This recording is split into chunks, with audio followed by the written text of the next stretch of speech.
returned in triumph from Rome. This coup had been the CIA's safest kind of operation, political intervention. Roosevelt and a handful of CIA men changed the government by organizing revolution on the streets. 300 people died during the rioting.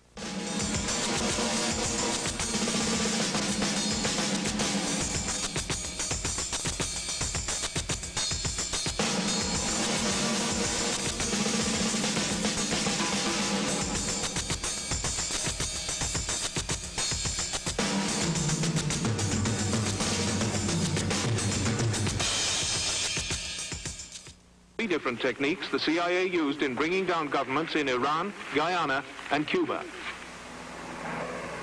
The CIA's first success in bringing down a government came in Iran in 1953. Iran was then in the British sphere of influence in the Middle East. But British oil interests there had been nationalized by the new Prime Minister, Mohammad Mossadegh. The Americans, fearing that Iran's huge oil reserves would fall into Soviet hands, agreed to get rid of Mossadegh. The plan was for a coup to be mounted in Iran by this man, Kim Roosevelt.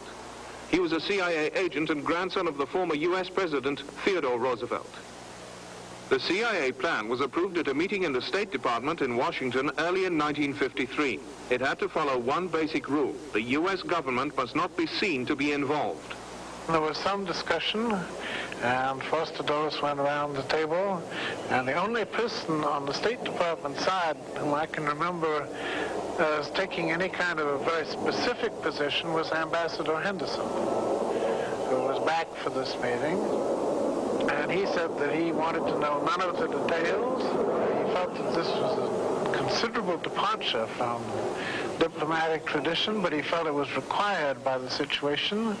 He wanted to approve it, and he wanted to know as little about it as possible. In 1953, Iran was ruled as now by the Shah, but in those days he was young and inexperienced with little power. Mossadegh and his nationalist party controlled the country. Roosevelt's plan was to get the Shah to force a confrontation with Mossadegh in which the Iranian people would be encouraged to rally to the Shah. So Roosevelt and a small team of CIA men entered the country illegally and went underground. Well, agency personnel, I would say 6 or 8 at the most.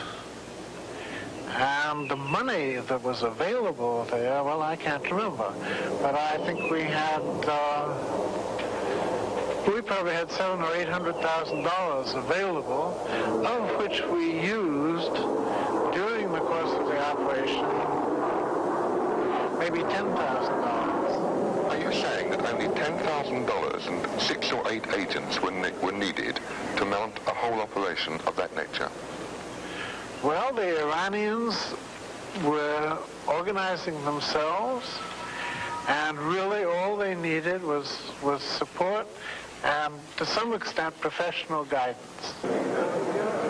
To bring about the coup, Roosevelt simply looked for the forces opposed to Mossadegh. He found them in the Iranian army. The CIA's choice to replace Mossadegh was General Zaghedi.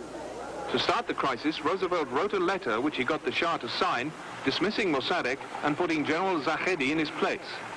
At first, the plan went